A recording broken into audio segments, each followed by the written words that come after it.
weekly Quran instructions. We continue to repeat in Surah al-Alaq. We encourage interactive style. So if you have comments and questions during Dr. Yamina's discourse, please join in. We also have a bit more time usually at the end for other questions, analysis, and Q&A. And this session, somebody sent us an email recently, so I want to clarify for us who are here and anybody else who will be following it from the recordings on YouTube, that this is open to both sisters and brothers, both men and women. And you're welcome. Everybody's welcome to this study, inshallah. So without further delay, I'll turn to Dr. Yamina to lead us in tonight's session. Jazakumullah khair, Dr. Yamina. Thank you, Isra. أعوذ بالله السميع العليم من الشيطان الرجيم بسم الله الرحمن الرحيم والصلاة والسلام على سيدنا محمد وعلى آله وصحبه أجمعين. السلام عليكم ورحمة الله تعالى وبركاته. So we stopped at Ayah 8, and if you remember from 6 to 8 we were told, when I share the English version, this is an interpretation. It's a translation, but every translation is an interpretation. Nay, truly human being becomes grossly overweening whenever he believes himself to be self-sufficient. For behold, unto your sustainer, unto your Rabb, your Lord, all must return. And then we are told, have you ever considered him who prohibits a servant when he prays? Have you considered whether he is rightly guided or enjoins God consciousness? Have you considered whether he denies and turns away? Does he not know that God sees? So that was from Ayah 9 to 14. So this surah, actually starting from Ayah 9 to the end, to Ayah 19, usually in most tafsir is the plural of tafsir, meaning commentary on the Quran. So the second part of the surah is understood as referring to Abu Jahl. And it is seen as the scolding of Abu Jahl. Just in case some of us don't know who Abu Jahl is, he was a member of the ruling people of Quraysh in Mecca. And before Islam, he was known as Abu al-Hikam, which means the father of wisdom. It means someone who has lots of wisdom. It means he was considered a man of wisdom, of intelligence. And he became famous as one of the early and staunch enemies of the Prophet ﷺ and his followers, the early Muslim community. And thereafter he was named Abu Jahl, which means father of ignorance, which was the opposite of the name he enjoyed before. So it is said that the second part of the surah was revealed when the Prophet ﷺ began to perform the salat. So this is sometime after the revelation of the 5 first verses, ayat. And he began to perform the salat, the prayer, in the Kaaba, around the Kaaba. And we're told that Abu Jahl threatened and tried to prevent the Prophet ﷺ and the other Muslims from praying there publicly. And so this is known as the occasion of revelation, the sabab al-Nuzul. And the plural of sabab, which means reason, occasion, is asbab, and asbab al-Nuzul is a field in the sciences of the Quran, ulum al-Quran, and it's called ilm asbab al-Nuzul. So subsequently it became a science in itself, and so people wrote books about these occasions of revelation, asbab al-Nuzul. And so the Quran, as you probably have heard, was revealed gradually over a period of nearly 23 years.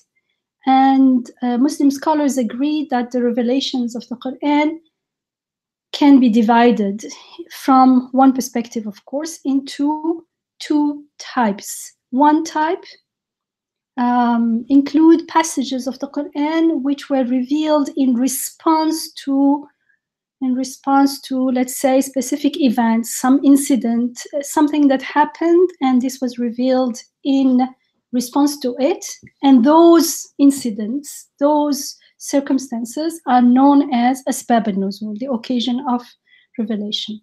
The second type of revelation includes passages of the Quran that were not responses to any historical event, any social development in the life of the Muslim community. And so the general view has been, I'm talking about scholars of the sciences of the Quran, of course, has been that understanding the scope of the first type of Quranic passages, those that were revealed in response to Asbab al-Nuzul, or that are associated with some Asbab al-Nuzul, depend on, in order to understand those verses, in order to understand the scope of those verses, we are told you need to know the occasion, the circumstances, the fact, and the details of the event which occasioned them. We need to know Asbab al-Nuzul. So each time I'm explaining what it means. So why did I say so? Because Asbab al-Nuzul, they've seen them as providing the context of this kind of passages of the Quran. And as such, the Asbab al-Nuzul became important. They were assigned, like, say, an important role in understanding, in elucidating the meanings of those Quranic verses, ayat. And so the assumption is that when people are not aware of the initial Asbab al-Nuzul, the initial occasions of the revelation, they will not be able to truly appreciate the meaning of those passages and apply them to their own context. Now, it means these so-called Asbab al-Nuzul were given, or are still given, a very important role, a very important function. And this gave rise to, actually, the field, which was not there from the beginning, obviously, the study devoted to recounting the circumstances of the Prophet ﷺ and his followers, the early Muslim community, when particular verses from the Quran were revealed. And in these occasions, these Asbab al-Nuzul have been particularly valued in understanding the wisdom behind the legislation of certain legal rulings. So in fiqh, it seems that it is even more important than in tafsir. And this is based on the principle that a sound understanding of the Quran proceeds from knowing the reasons why God revealed it in a particular situation, and how the Prophet ﷺ applied that revelation when he received it.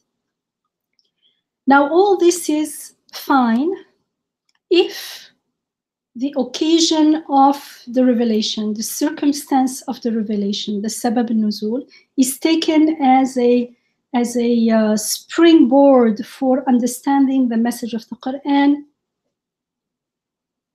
in a particular passage in order to apply it to our life here and now, to ourselves. In other words, Asbab al-Nuzul can't be used to limit the message of the verse, the ayah, to something that happened in the past, but it can be used as a tool to shed some light on their possible interpretation.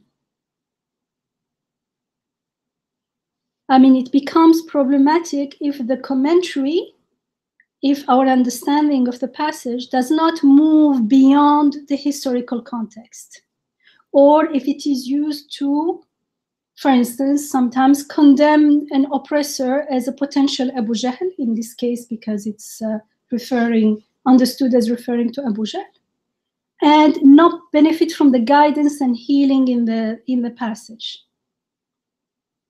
If I may Yes? comment here, I really like the word springboard. Springboard gives me, visually gives me the idea that you're jumping onto something to get somewhere else. You're kind of stepping on it and then moving away from it. Springboard, jumping and moving away from it, and that, I think that's the best way that I could come to terms with this occasions of revelation literature, because growing up, when I used to read translations of the Quran, my native tongue is Turkish, so I used to read in Turkish. There would all these brackets in between.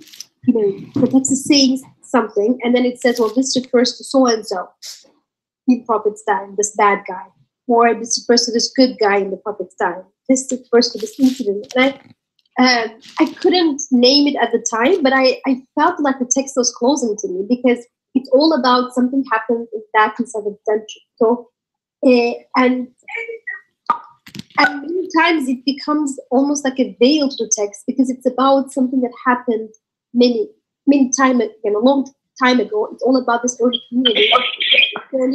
Issa, could you raise your voice, please? It's very difficult to hear you. Oh, okay, thank you. Yeah, I can raise my voice. Maybe my internet is not that well. So what I was saying is that reading Asbab al-Nuzul, when I was encountering the Quran, I feel like it used to narrow down my understanding of the Quran to just certain figures and individuals that existed long time ago, and they did this, they said this, and this verse refers to them. And I have seen it in many places. I personally think it's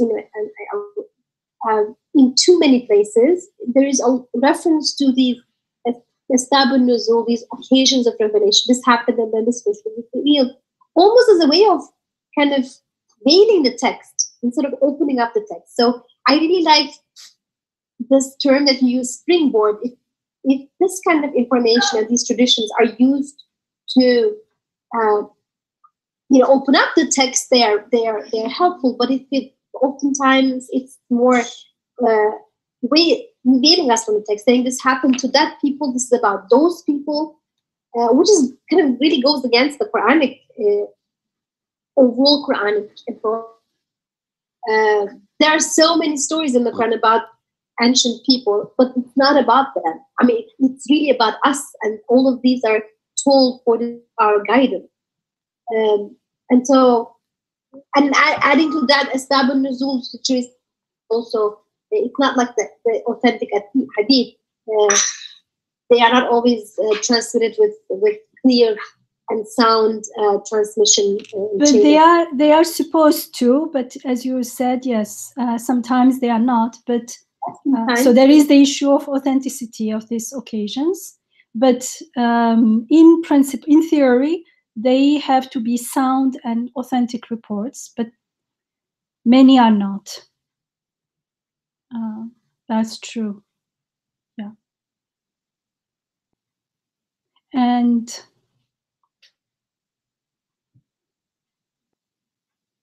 so, as you said, usually usually you read the tafsir or commentary on verses like these passages, and it's totally about Abu Jahl. It's totally something that happened in the past.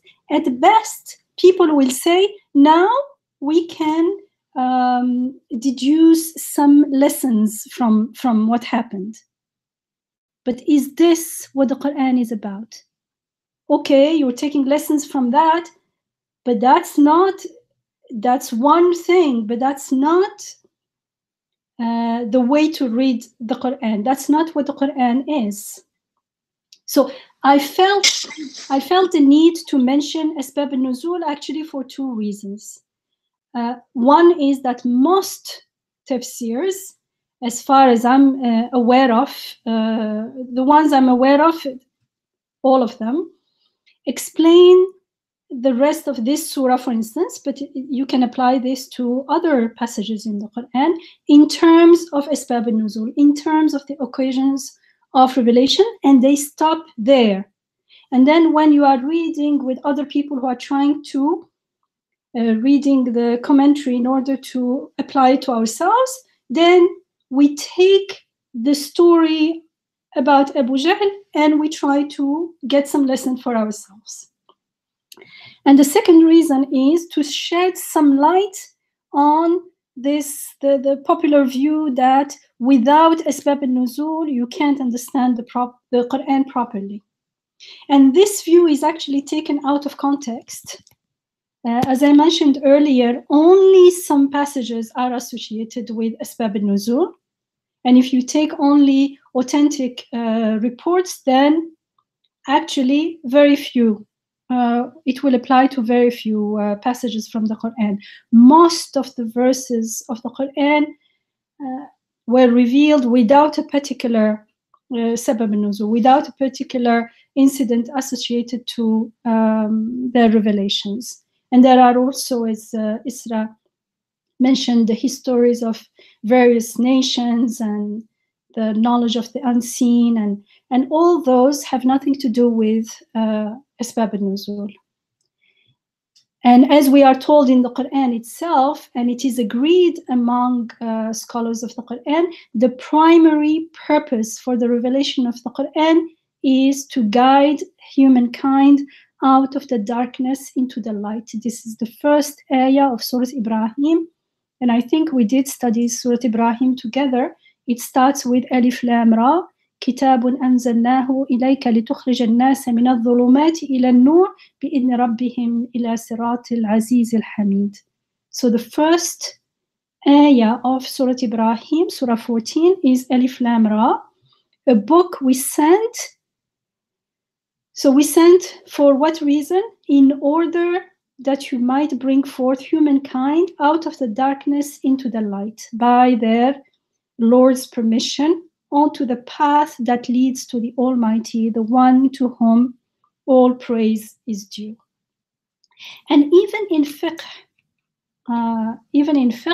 the majority of scholars, they hold the view that the rulings, that this kind of verses are applied to every case that the wording of the verse covers. So in other words, the ruling is not restricted to the sabab al-nuzul, to the occasion of revelation.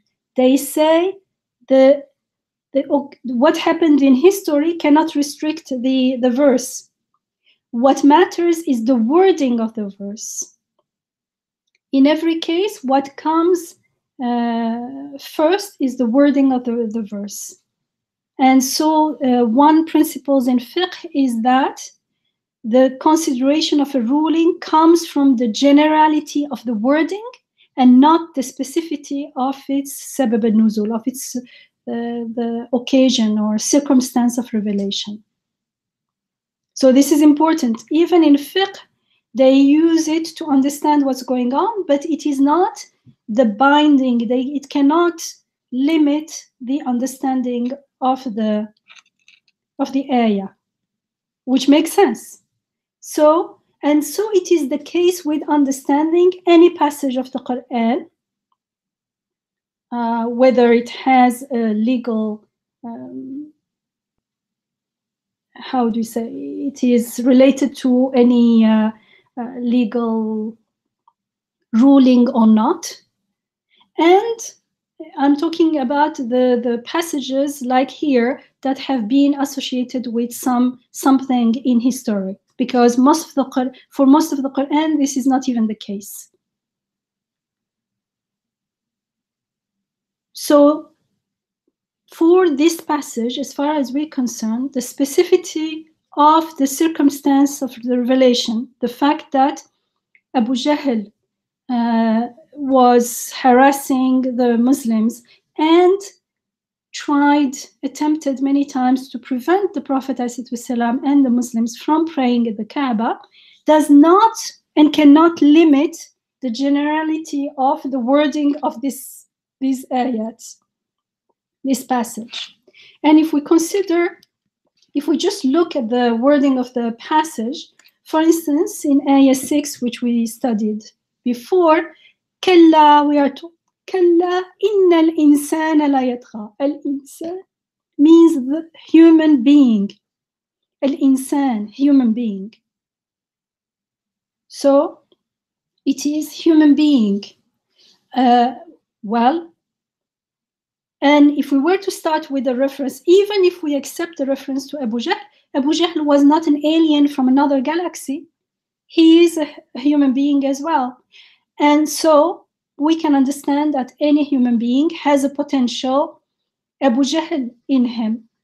And it could be said that Abu Jahl was a small pharaoh. We talked about Fir'aun and Musa. Everyone has a potential to be like Fir'aun, like Pharaoh, and a potential to be like Musa alayhi salam.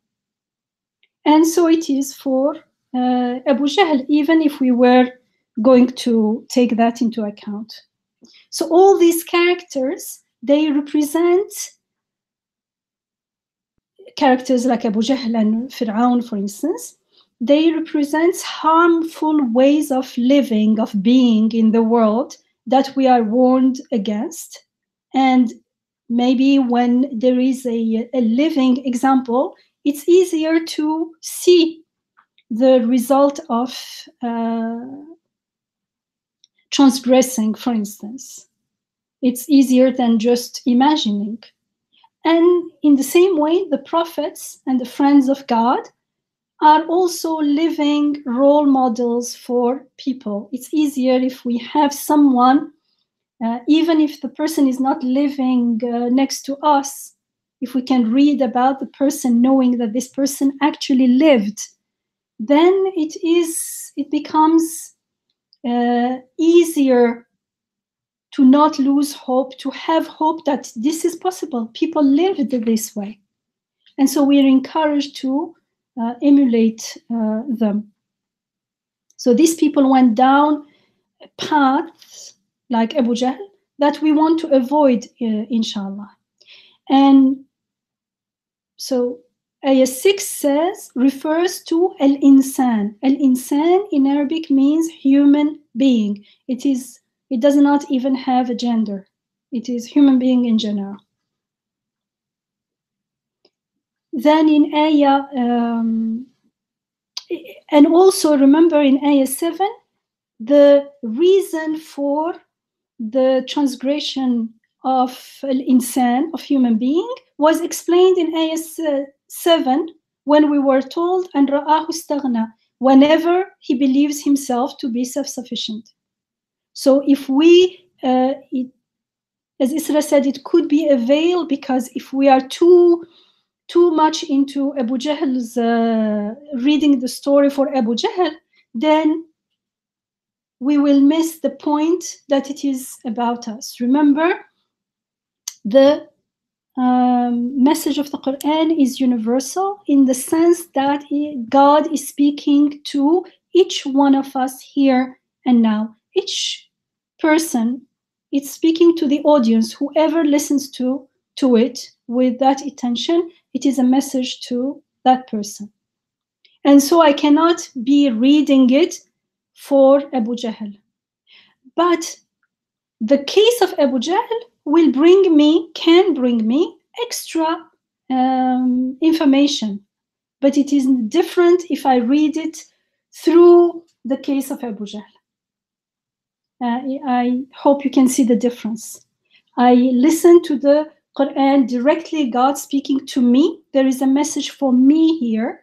The message, as we've seen many times, and we are told in the Quran, is a message of healing, a message of guidance, a message of mercy, a message of preparing us, guiding us to fulfill our purpose on earth, to fulfill our best potential and get ready for eternal life in Akhirah.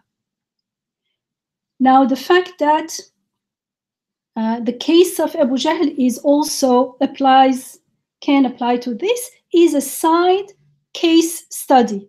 It is not, I cannot understand the Quran only through it. I will miss the main point, and it will reduce, it's a reduction of the message of the Quran.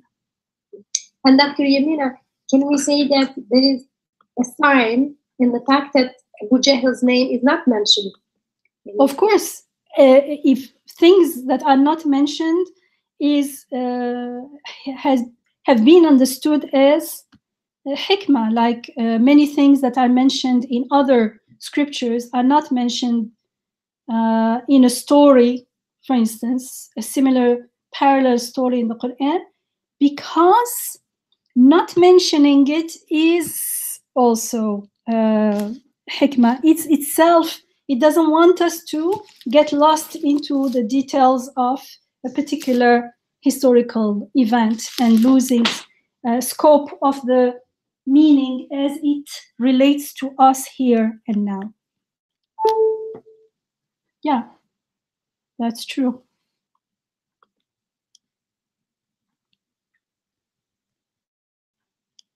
So, even if the rest of this surah is understood as referring, well, it won't be understood as referring from one aspect only. There is a reference to, it's not like I would not understand, personally, I don't understand the text as referring to Abu Jahl. But the case of Abu Jahl, it applies to the case of Abu Jahl as well. Because when we say it is referring to him, it is as if God is speaking about him only. But no, he's speaking about human being. But among the cases of human being, Abu Jahl was one of those. He embodies that this description. So we can accept that as long as we don't limit the general message of this ayah to that one person who lived centuries ago. And if we look at the specific ayah that is read as referring to him specifically is ayah 9, when we are told, have you ever considered him who prohibits? أَرَأَيْتَ الَّذِي يَنْهَى. Yanha is present simple. It is not the past. The verb itself, you see the wording is important because the words are the first area, the first signs that indicates that are conducive to the meaning. They point to the meaning. And here, it's not even the tense does not refer to the past. It is a present simple. And just like in English also, it expresses general truths, repeated action, habits. And so here, if you listen or read classical, traditional commentaries, they will say, الناهي هو أبو جهل. The one who is prohibiting is Abu Jahl. This applies to the case of Abu Jahl, we can say. But it doesn't apply only to his case, it applies to many cases as well. And the wording is explicitly not the past. It's not something that happened in the past. We are told it is general. Have you considered him who prohibits, الذي ينهى عبدا إذا صلى, a servant from praying, or servant when he prays. It depends on how you translate. So the context of Abu Jahl persecuting the Prophet ﷺ and his followers can remind us that they didn't have it easy either, because I thought, okay, what can I learn from this context? Of course, I'm not going into the details of what happened. There are hadith that are cited in commentaries on the Quran and so the whole tafsir of these ayat are what Abu Jahl did to the Prophet and the Muslims. So, I just want to clarify, when you say all the tafsir is around Abu Jahl, you're not saying that's how it should be. You're saying that's a very common tendency. Yeah. As I explained that before. And there may be some tafsirs that I'm not aware of that are not like that. So again, I'm talking only about what I'm aware of. But not all. Yeah. But you don't mean to say this is how tafsir should be. No, you're saying no. Tendency that it's there is yeah.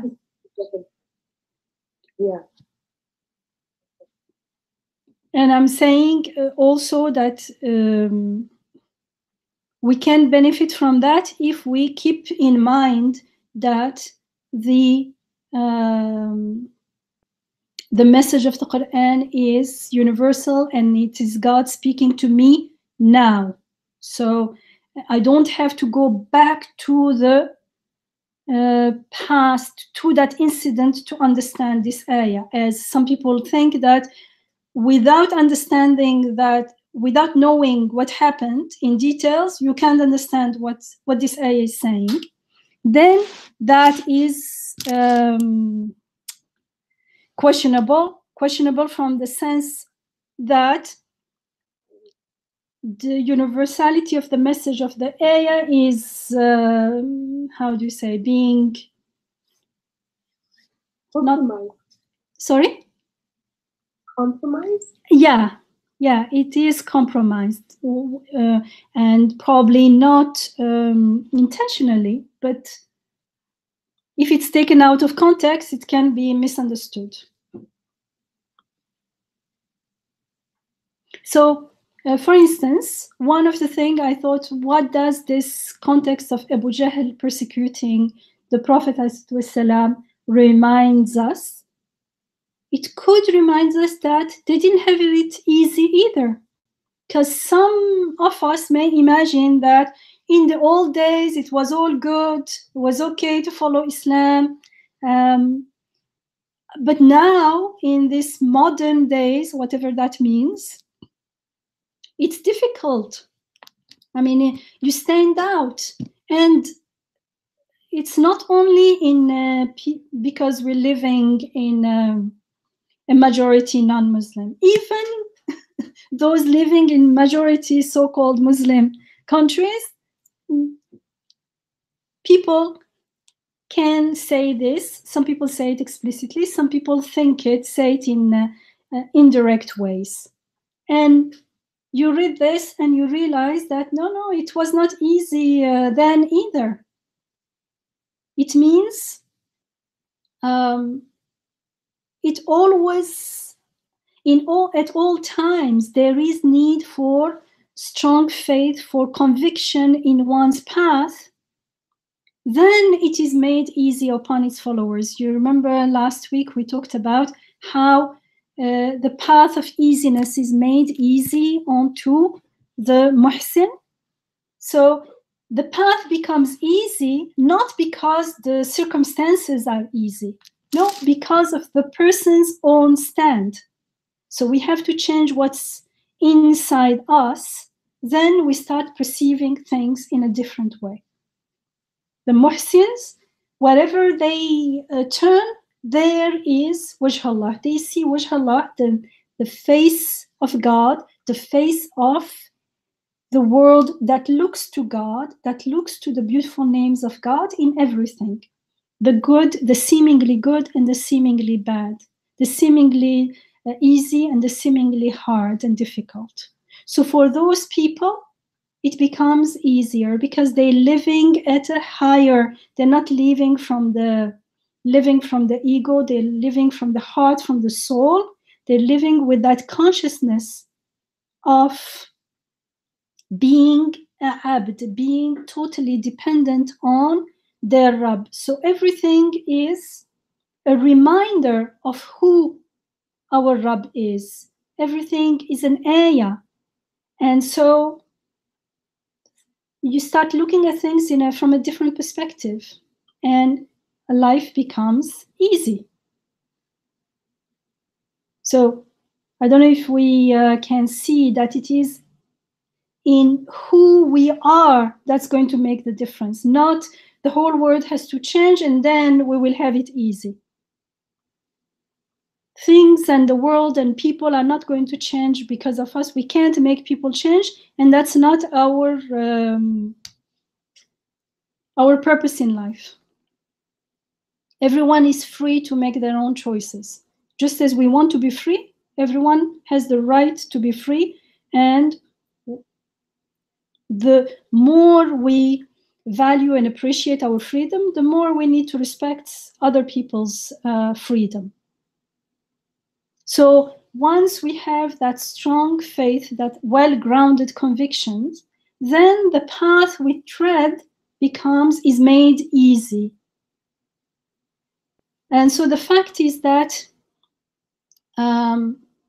lots of people don't like to upset the status quo, even if it is based on injustice, even if it is based on untruth, because it's easier. It's easier to remain in one's zone of comfort, but our zone of comfort may not be haqq, may not be the best. And sometimes we are unaware of it, and sometimes when we start becoming aware of it, then the opportunity, the possibility of choice, of making a different choice starts appearing to us. We start becoming aware of that we can make a different choice. But in any case, let's remember that wherever we are, it is a choice that often people take unconsciously. Nevertheless, is still a choice to go with the majority, even if they are misguided, is a choice. Even if I'm not taking it consciously, as we are told in the Quran, in Surah Al-Baqarah, Ayah 170, for instance, when they are told, follow what God has sent, some answer, nay, we shall follow that which we found our forefathers believing in and doing. And then they are told why, even if their forefathers did not use their reason at all and were devoid of all guidance. And here, forefathers could be understood. It could be not my direct forefathers, but the society, the culture I find myself in. And it is talking here about following blindly. And the question is, how about, have you ever questioned what you are following? How about if they are misguided, they are not being guided?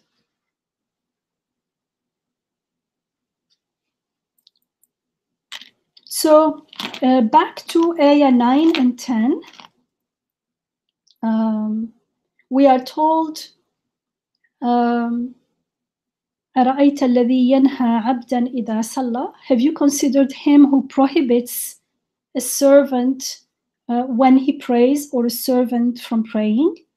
And this seems to refer to praying in public. Otherwise, the other person won't see them. And that's why it was understood as being an allusion to Abu Jahl, because the Prophet ﷺ started praying in a different way, in the Islamic way, the Salat, different according to them, at the Kaaba. So for them it was a clear sign that he is advocating a new way of being, a new religion. And religion, let's say in Arabic religion, deen is a way of life, because you don't have to be religious to have a deen. Lakum dinukum waliya deen, where we are told in the Quran. Everyone has a deen. Everyone has some beliefs that they follow in their life. And so we are told that Abu Jahl persistently tried to prevent the Prophet ﷺ from praying at the Kaaba. And at the same time, as I'm repeating again, the message of the Quran is universal. And as such, it applies to all circumstances at all times. And this means that the message of this particular passage transcends the limits of any historical incident or occasion, although those conditions, the case of Abu Jahl, may be included. It may be included, but it cannot limit it. And so here the term praying, salah, symbolizes religion, religious activity, something done for the sake of God, for the sake of connecting with God, showing one's devotion to the divine. And it is a fact that religion plays a role in some people's social life. And the prohibition to pray in public can also be understood as including prohibition to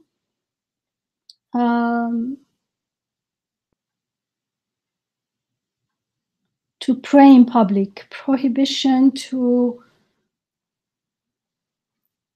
practice, let's say, a particular religion under the pretext that religion is a private, usually that's what we're told, right? Religion is a private affair, and therefore people are not expected to show it in public. And in some cases, people may even be not allowed, they are prohibited to show any religious affiliation in public social life, because it's seen as an intrusion.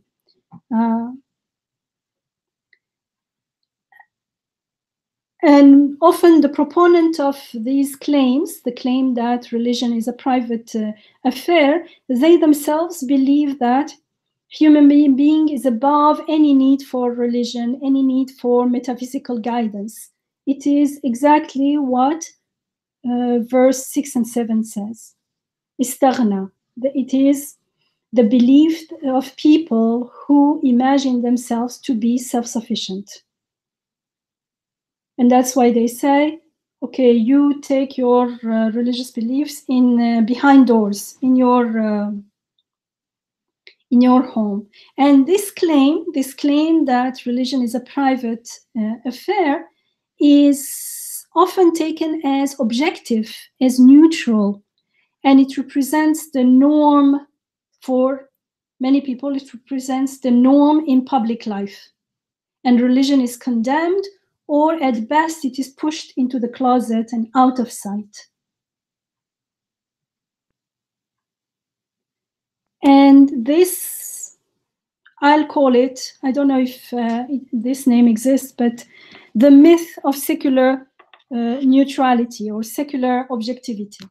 But here it's more about, it is often given to us in the garb of neutrality, which even religious people may buy into without questioning the assumption.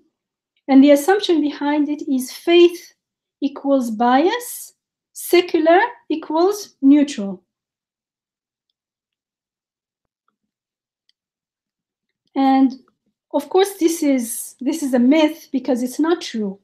I mean, people of faith are often accused of, like any anything based on faith is seen as biased, as irrational bias, or maybe at the best, I don't know if we can say irrational, like nothing to do with reason. You just believe. And all this is as opposed to the neutral secular.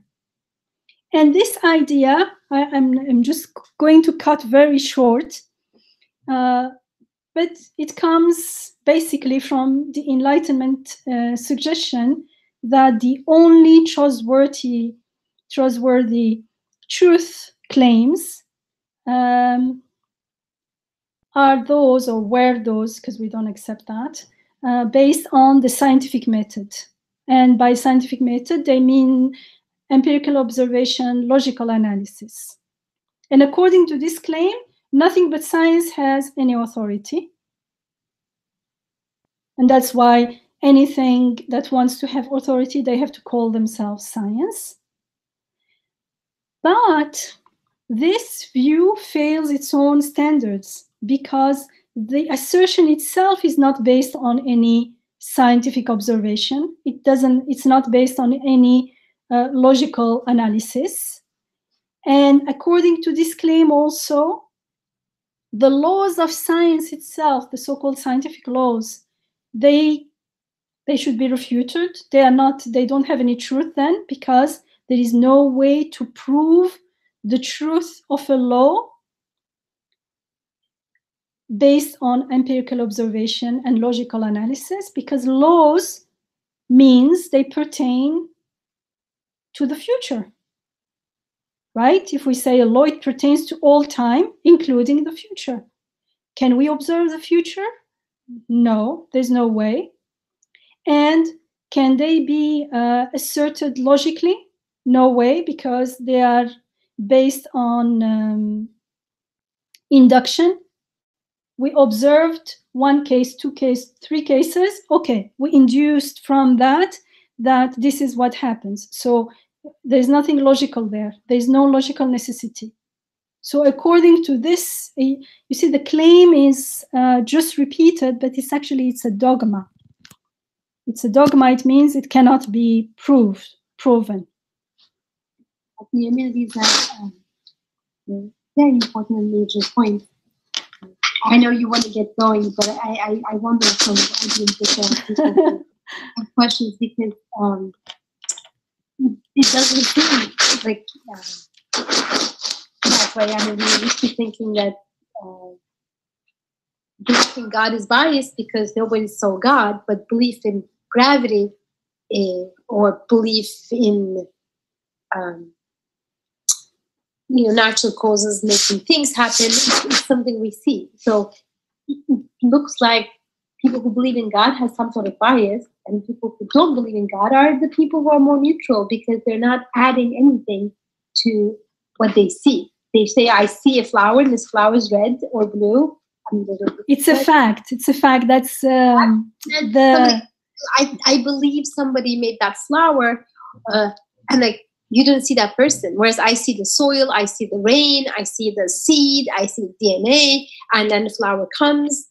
Like, I'm just, stating what I see, and you come up with God, which is your personal opinion or a bias. So this is something we constantly, hear. So I know we spoke about this earlier, so it's not our first time, but I wonder if people who are new, they're able to follow that, what you're saying, if this is not bias. Maybe we can just say, like, as a general, like, very simple thing, these are both taking sides. To say that I look at the world and I don't see any trace of God, that's a bias. And to say that it's a conclusion. Conclusion. It is not neutral. It's your choice to say that. Yeah. And looking at the world and saying, well, this intricacy, this purposefulness, there must be a creator. That's also a conclusion. Yeah. So both of them are based on beliefs. And it's not fair to call belief in God as biased and yet rejecting God somehow neutral. And that's rejecting God is not a belief, but is a fact out there, sitting out there. Yeah. Yeah. It's also position. So I think that's easier to kind of understand in the first level in the get-go. Yeah. I think that the way you put it is, yeah. I was going to come to everyone has values and beliefs, but this way is easier. You just jump there, so it's good. I mean, what you referred to is also extremely important to question what is supposedly what we see. A lot of the things that people say we see it, we know it. Actually, we don't see and we don't know them, as you were referring to. It means I am already interpreting what I'm seeing, and that the religious one is aware that he is making, adding a belief, but the others are unaware that they are adding an interpretation and a belief. Because there is no name, it doesn't mean that it's not there.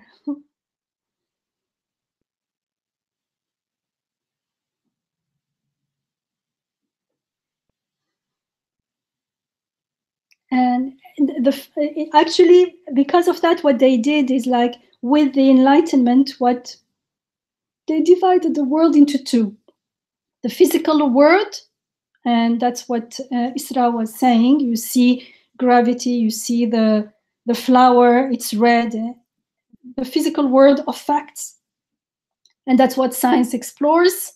And this is the real thing. And as if no belief, no interpretation is involved. As if what you see, you report, which is not the case. And there is the non-physical realm, the realm of values, of emotions, of beliefs, whatever. The immaterial, the non-physical. And the first one is objective facts. The second one is subjective. And somehow, according to them, they are two different worlds. And somehow also the immaterial came to mean it's not really relevant. What matters is the physical world. Why? Because it's the only one we can agree on, because it's about fact. Yes, it's about fact, but how we view the facts is going to, again, be the other one. There is no separation between these two words. We are always viewing the world, the facts, through our own lenses, through our own values, through our own beliefs, through our own assumptions, whatever we call them.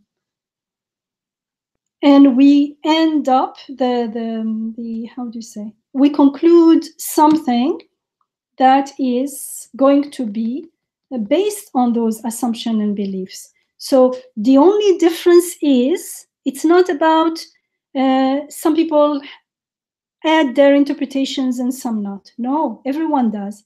Are we aware of what we are doing or not? It's like worshiping. Everyone worships. Are we worshiping consciously and questioning what we are worshiping, or unconsciously? Some people worship God, some people worship idols. We call them idols. Anything that is not the true object of worship, anything who is not our true Rabb, is an idol.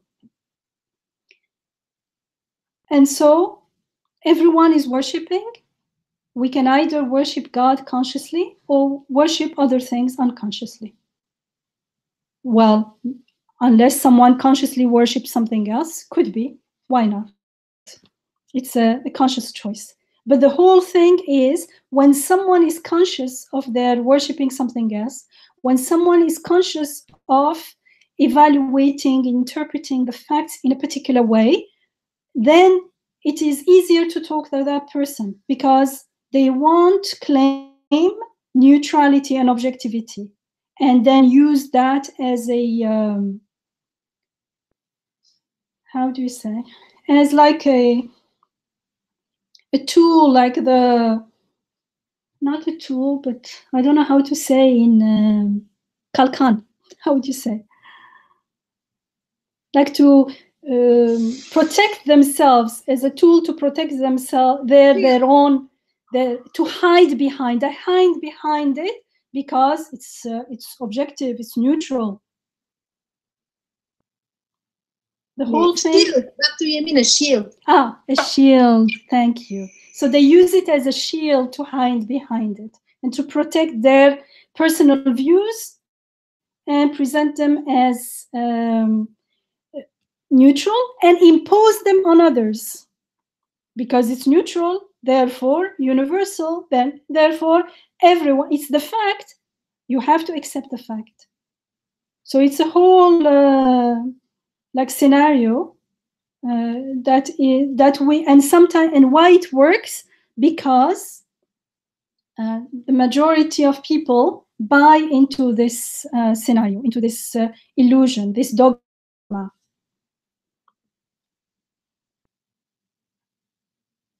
But the fact is that the reality is that everyone has values, has assumptions, they live accordingly, and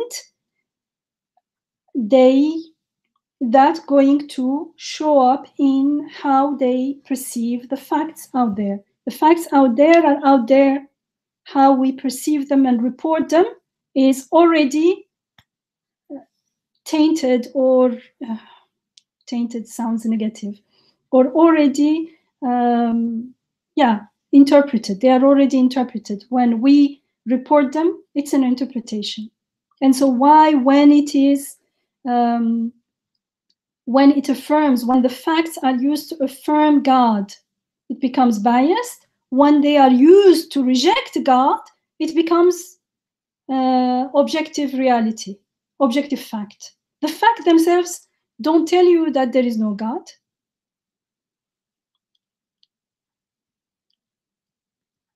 So if it's clear, I can carry on, inshallah. Are we okay up to now? Are there any comments, questions at this point? It would be great to actually hear some from you.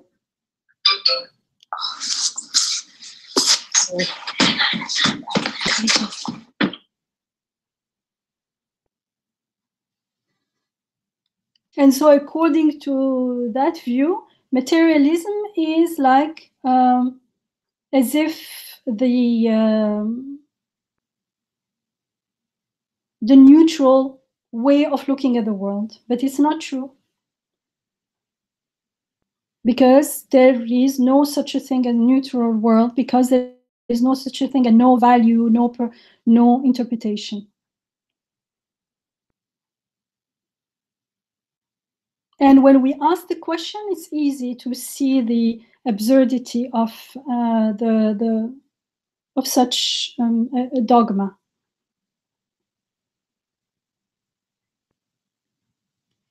And we can see that everyone has a worldview, everyone has assumptions, some commitments, some beliefs, through which they interpret, they perceive the world, they see the world, and they live by those assumptions, whether they are aware of them or not. And the people will base their values and morals and everything on those assumptions and beliefs. I'm calling them, actually, those assumptions are also beliefs, but because I'm calling them assumptions because when we are unaware of them, we don't see them as beliefs, but they are still there underneath, even if we don't realize it. And those worldviews are not the person's scientific conclusion. And they are not necessarily irrational or biased. It depends. It depends on how consciously we choose them. That's a totally different subject. Just because something is not based on scientific truth doesn't mean that it is biased. But usually the so-called secular humanists, they make moral judgments, because any judgment is based on some moral value on the basis of their own worldview, but then they act as if those judgments, their judgments, are binding on everyone else, as if those judgments are universal. And so everyone has, they have the right to impose them, because it's not their judgments, but it's a universal truth that everyone has to abide by. So they call themselves relativists, but they're actually selective relativists.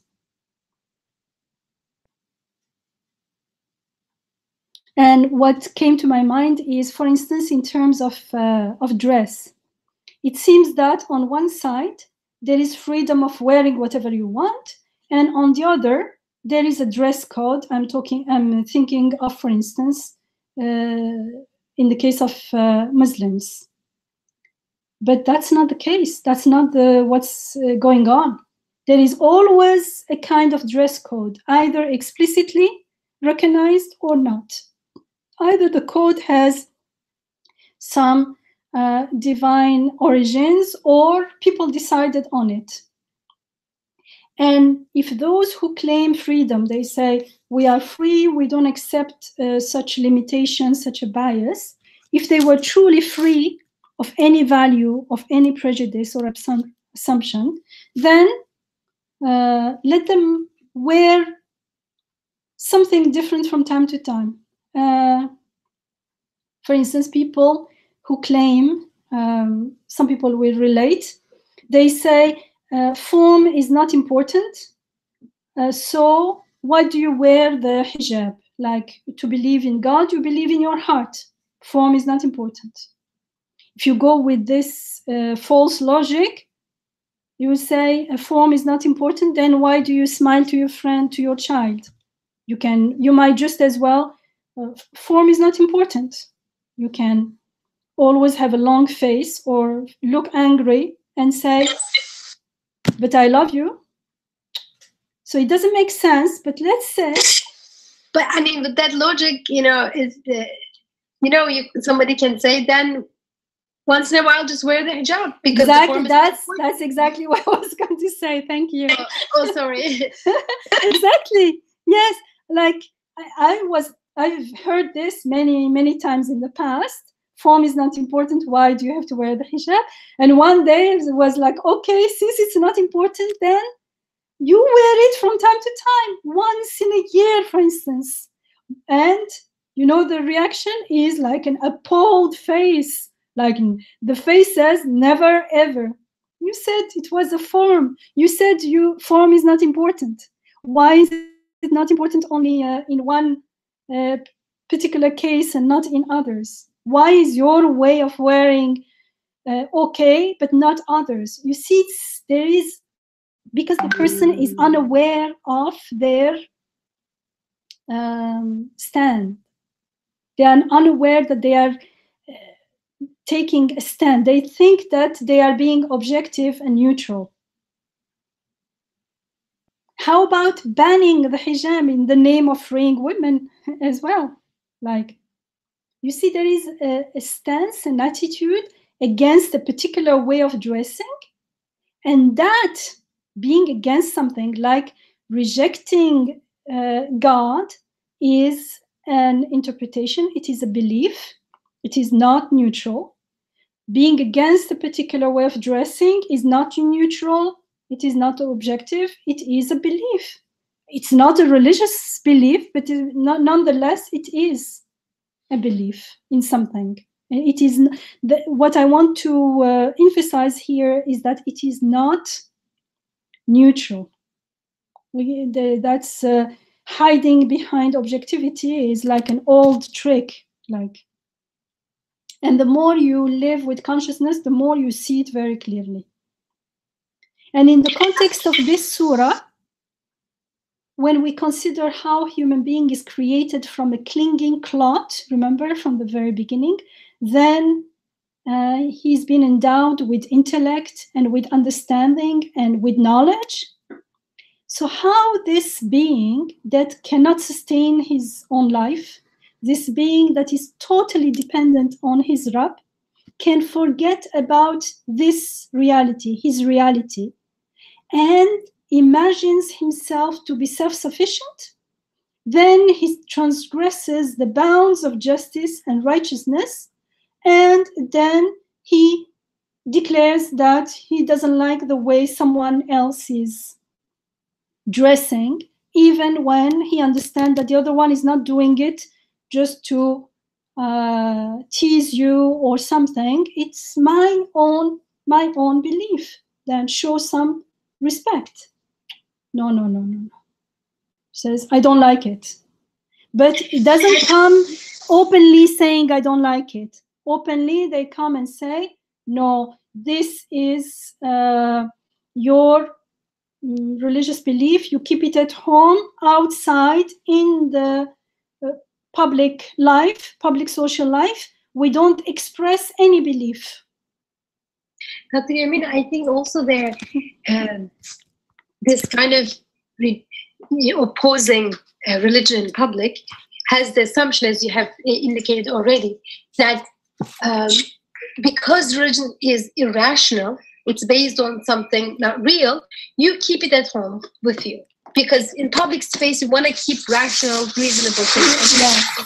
So that's the assumption. As if that's rational. It's the same. In the Prophet's time, polytheism was the assumption. This is how we do things, and this is the right way to do things. So the Prophet ﷺ praying at the Kaaba to one God only, that they couldn't tolerate. They said, we don't consider this acceptable, right? So it is, and that's why it's very important to bring it back to evidence, as you have just done, reminding us the beginning of the surah that says, look at how you're made, out of what you're made. This isn't some, vague, wishful thinking. This is real. Every one of us come to this world through a very humble fluid. We become. And this is based on observation. They say observation is important. This is empirical, fact. Yeah, and then the Quran, as you always often highlight, the Quran says, bring your evidence. Right? If you are going to argue about monotheism, for instance, or one God, then bring your evidence. What's your evidence for? So when it comes down, of course, everybody is respecting somebody else's choice. You can't force anybody to believe in one God, absolutely. But apart from that, this idea that somehow believing in one God and the prophet, the message, and the Quran is biased, and somehow rejecting it is the more kind of neutral way. This whole attitude is actually baseless, right? When it comes down to real evidence, it doesn't apply to only Muslims. It applies to other religions too. I mean, they are also put in the same bag, that it is biased and irrational. Yeah. So then the person who is kind of stopping the public prayer to God. Is, as you've just noted, it's a universal phenomenon. It's an attitude that says no to God in such a way that wants to even stop people from publicly honoring God and praying to God. It's saying not only I don't pray to God, but others shouldn't. Because isn't this ignorance? This is ignorance. We talked about it in the beginning when I quoted from Imam Nursi when he said, knowledge is good, but knowledge in itself is not sufficient, because if the I is arrogant and doesn't accept its reality, then even all wisdom and knowledge of the facts of the world come to him, they will be transformed into ignorance and darkness. So in order for knowledge to be beneficial and to become wisdom and to be a means of goodness to the individual and to the world, to everyone, to be light, we have to accept that reality. And this reality is not some wishful thinking based on some, some faith. I believe, I think there is God. No, the fact is, even if there is no God, still there should be humbleness and humility, even if you don't accept God, because of your origins. However, we saw where the missing point is when the person starts attributing what is given to them to themselves. the power, the knowledge, the wealth to themselves. When you say, subhanallah, like if you don't breathe for a few minutes, there will be you won't exist. What are you relying on? It can't be yours. It is given to you, but so that's why this ghafla is the source of the darkness, of the illusion, the arrogance, the illusion that we are self-sufficient. And subhanallah, it is based on, the surah starts based on things that everyone can see. It is based on empirical evidence. And then, lo and behold, this person becomes so arrogant. He doesn't worship and doesn't want others to worship either. Subhanallah. It's important to understand that however knowledgeable a person is in this stand, it is ignorance. It is ignorance of who we truly are. So let's not fall into the trap of ignorance of who we truly are. And let's not forget who our Rabb is.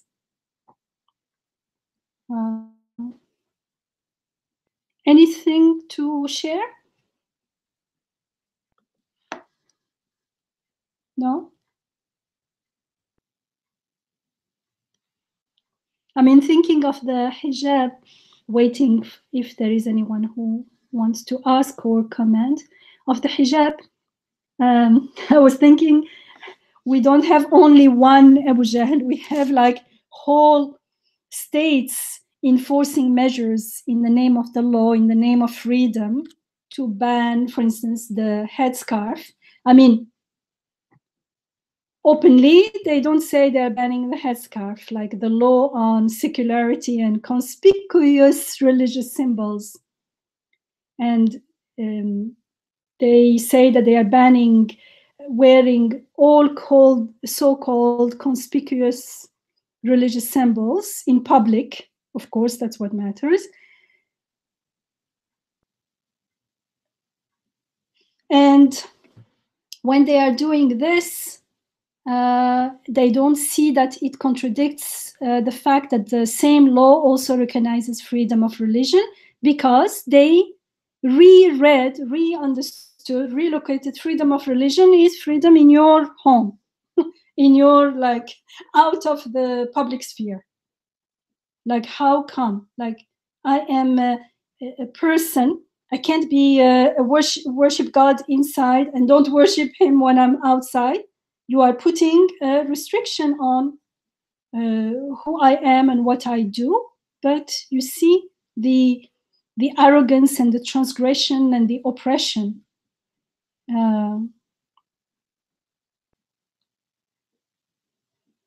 Now, these incidents, whether it is in the case of Abu Jahl or in the case in the present, this, how do we call this, oppression, whatever the name is freedom, the name is whatever, they can be taken as opportunities to reflect on the situation in order to understand where we stand, what it means truly, where this istighna, this just by someone imagining himself to be self-sufficient can lead to so much injustice, so much oppression.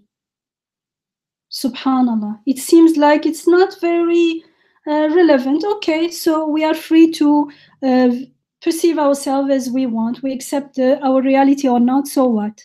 But you see how another person, when that person gets some power, how they perceive themselves and perceive the world can have, and often has, very serious impact on other people's life, on their freedom, on the quality of their life. So it's not something to just take lightly. Something serious going on here. And so the more we understand what's going on, the more we understand where we need to stand and how to respond with wisdom. And in order to do this, we also have to take ourselves into consideration as well. Where are we doing this? We talked about the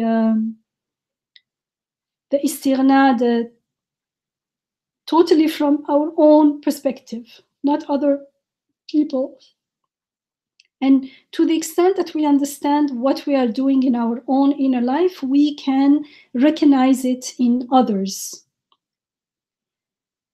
and make istighfar accordingly and act with wisdom accordingly, and without that anger. When we don't see that this truth applies to us as well, it seems like I am out of it, and how come these people outside are doing this? So there is anger and reaction instead of answering with wisdom.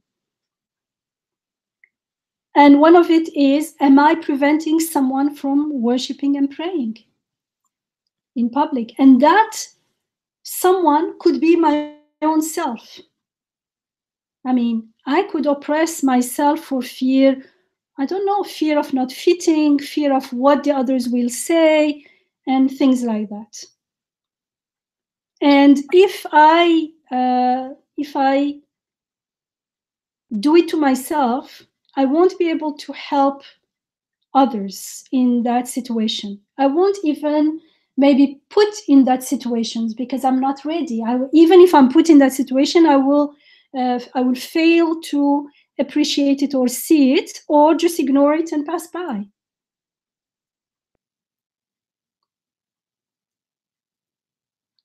And when we say, yes, go ahead. Dr. Yamina, we have a question that was put on the chat box. Yes. I can go ahead and read it. Yes. Using the hijab example, is the same concept in play when places, nations force the hijab, etc.? Yeah. I mean, think about it. I mean,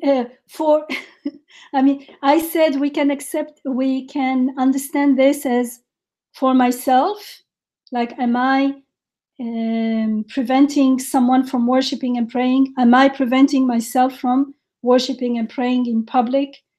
But for some Muslims, it could also include, yes, Muslims themselves, or even worshippers of other religions. Like, can you imagine a muhsin, a person who lives with this consciousness of being a abd, a worshipper of God, with conscious worshipper, and will not respect people and their beliefs or their interpretation, even if he doesn't agree with them? Is that possible? So I don't think, I mean, we know that the places you are talking about are, I think you can have the, how do you say, the answer yourself if you just reflect a little bit, because it's not only about the hijab, but about so many other things. Dr. Yamina, it's also a matter of the overall public consensus of what is considered decent, and that's why but still emphasis on freedom of respecting different people's freedom is also connected to how the public also construes in general so what is decent. So that's why in places where we find ourselves as a marginal or a minority voice, the best way is to try to explain what is the evidence, right? So in the Prophet's time, for instance, his voice that there's only one God was a marginal voice. It didn't go with the public decency that they had, the sense of being loyal to their ancestral traditions and so on. So he didn't just say, well, just I'm different and respect me. he brought evidence. Look, there's only one God, because if there are other gods, it wouldn't make sense this way, that way. And the problem was they weren't willing to even listen at all. So I think, so this kind of question about hijab, to me, the bottom line is when people say this is ridiculous that you're wearing hijab, their assumptions is the most interesting to me, like the worthy of engaging. Why do you think it's ridiculous? Do you think obeying to a higher authority or believing in a creator who gives me guidance on how to live, whether eating this or dressing in this particular way, do you think that is a problem? Is that irrational? Is it really irrational? Let's think about this and talk about this. That engagement is, I think, what we need most in the Muslim world and in general in the societies that we live in. So, you're saying also this applies to when the hijab is forced, which does not make sense, because how can you force worship? It's not worship. The result is not worship. At the same time, I want to say this as the highlight, but I want to also make a quick note that this isn't solving in itself how each particular society draws their lines about decency. So if the society I live in, for instance, currently, comes into an overwhelming majority, decides that hijab is oppressive, and they cannot follow my argument that this is actually not oppressive and it's reasonable, then I have to move. So I cannot force them to accept that line. So the reason I'm saying is hijab may become that way of being publicly decent, right? I mean, like even in this country, in any country, right? You can't walk outside nude. Why? Because there's a sense of public decency. Yes, you are free to do what you like, but we also have a sense that if everybody feels, most people feel uncomfortable with naked people, then you have to, you have to follow that. It's even if you don't believe in it yourself, because so there's that complication that's added. So there are places where. How are you relating this to hijab? For instance, there are places hijab? If your society feels that a particular dress for men and women has different boundaries, right? In this country, some places says shirt and shoes required, right? There could be a society in which they say, well, loose shirts and loose pants are required. And that in itself is not oppressive per se, I think.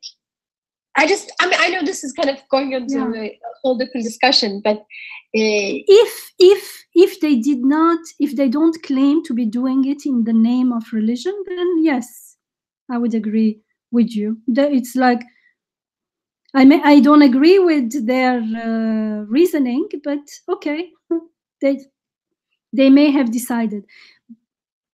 But also, when it's not a majority, because if there is a law, it means if the majority was that way, then why do you need to enforce it on them?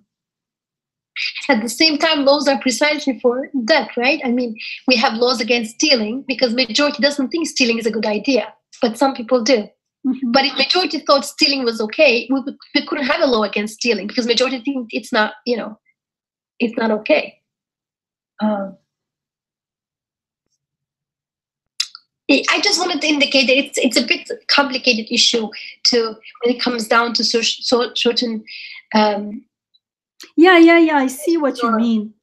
Except that when it is done in the name of something, then it becomes, and not only enforcing the hijab, but also, for instance, the attitude towards other religions. Like, excuse me, if you want freedom of worship for yourself, you have to be respectful of freedom of worship for others as well. And we alhamdulillah, like religious names, right, like to Yamina, but there are countries who send money. Especially this one particular country who sends money to mosques be built in the West, but they won't let any churches built in their own country. So I mean, historically, we see that religious minorities have lived in peace side by side with Muslims for centuries. Till recently, I don't know what's going on. Like, we don't know who is doing what for what reason. It's really confusing.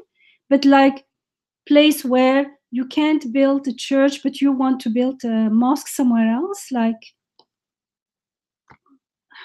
I mean, if the intention is to worship God, if someone thinks their beliefs, if you think that their beliefs are erroneous, then talk to them, gain their hearts, convince them.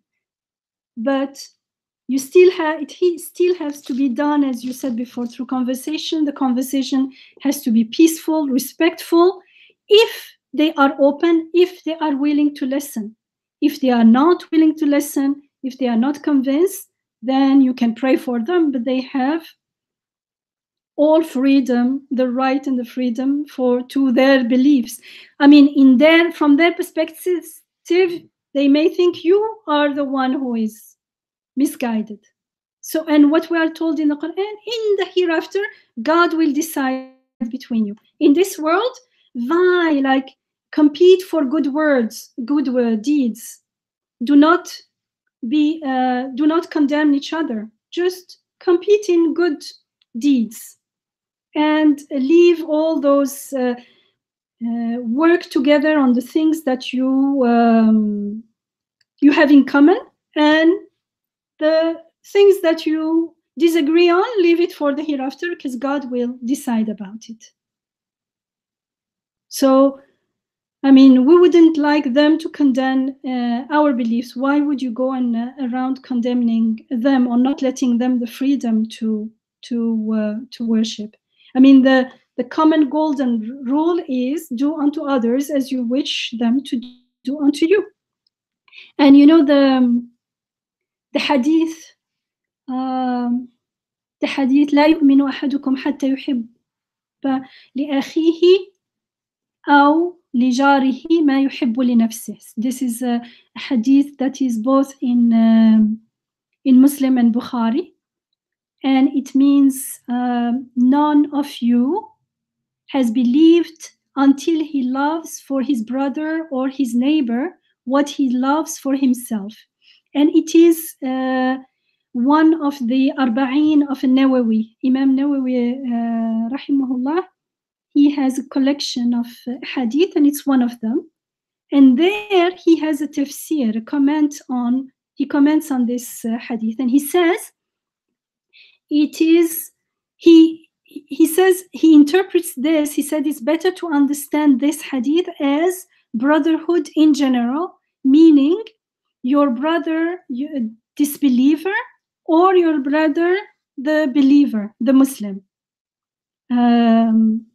لأخيه الكافر ليحب أخيه الكافر ما يحب لنفسه, or الكافر والمسلم, he says.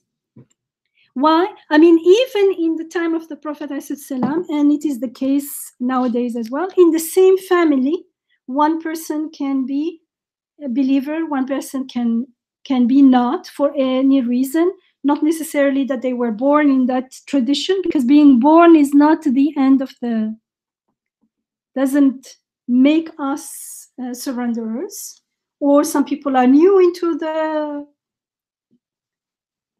into Islam, as in the time of the Prophet ﷺ, so they were more open-minded. He said, this means anyone, your neighbor or your brother means anyone, believing or disbelieving.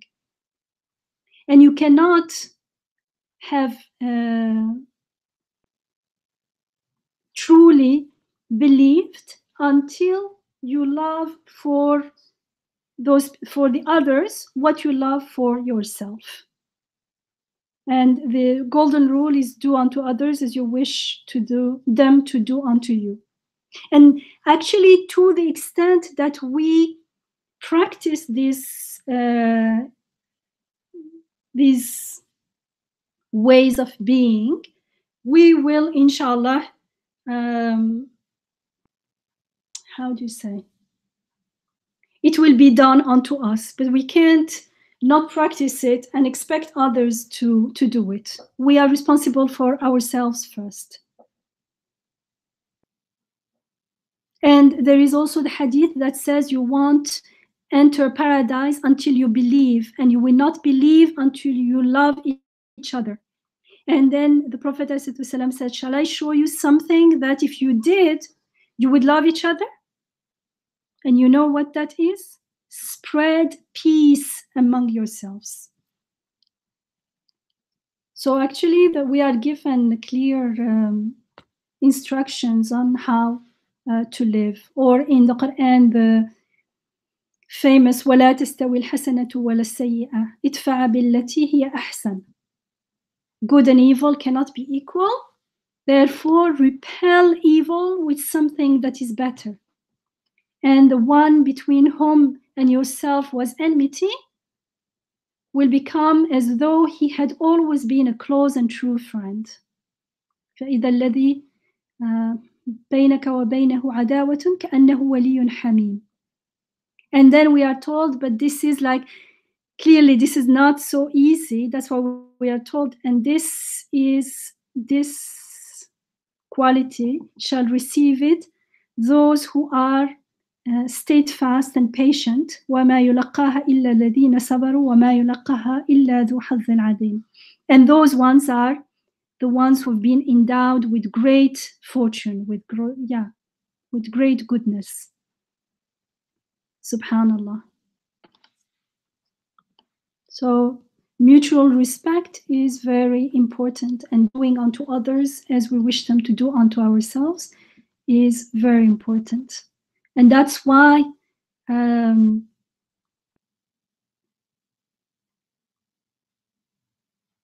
is a Muslim with capital M. We can be Muslim with capital M all our lives and never tread the path of Iman and the path of knowing who we are and who God is as our Rabb, and knowing Him with His beautiful names and living with ihsan, with that consciousness of being in the presence of God all the time, seeing His wajh in everything. That's a Muslim with not only capital M, but also with small m, the true surrenderer, the true believer, the muhsin. Because we can be Muslim with capital M, and then there is no surrendering, there is arrogance, even in appropriating the religion to oneself and appropriating superiority to that identity, and it can be misused as a means to claim to transgress the bounds, for طغيان. So inshallah, that is not our criteria.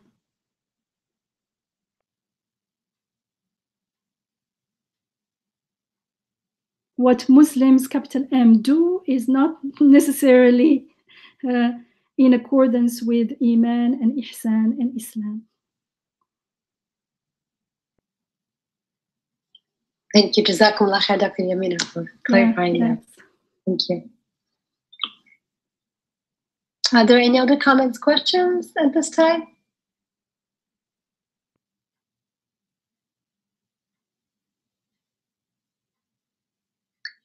So Dr. Yamina, we'll turn to you to wrap up today. Yeah, we can stop here, inshallah. سبحانك لا علم لنا إلا ما علمتنا إنك أنت العليم الحكيم.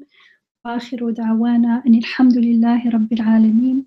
اللهم أرنا الحق حقا وارزقنا اتباعه وارنا الباطل باطلا وارزقنا اجتنابه. آمين والحمد لله رب العالمين والصلاة والسلام على سيد المرسلين وعلى آله وصحبه أجمعين. آمين. Thank you. Jazakumullah khair, Dr. Yamina. And thank you everyone who joined us tonight. Let's keep each other in dua and let's meet next week. And we are entering the sacred season, the holy season of 3 months this week, this Thursday night, inshallah. So we pray for blessed Rajab for all of us, and may it be really a time of renewal and time of rahmah for everyone all over the world, inshallah. And the Muslim man, everyone, yeah. Especially those who are oppressed, inshallah. Yes, I mean, the recent news that I got, it has been going for a while. The Chinese government communism have been really oppressing Uyghur Muslims. Not only Uyghur, I'm sure they are oppressing everyone in there. Yes, that's true. So may Allah help all the oppressed everywhere and give them eternal harvest. Amen. And makes this, inshallah, a means for akhirah, inshallah. Amen. Right, Jazakumullah khair. Assalamu alaikum. Wa alaikum salam wa rahmatullahi ta'ala wa barakatuh.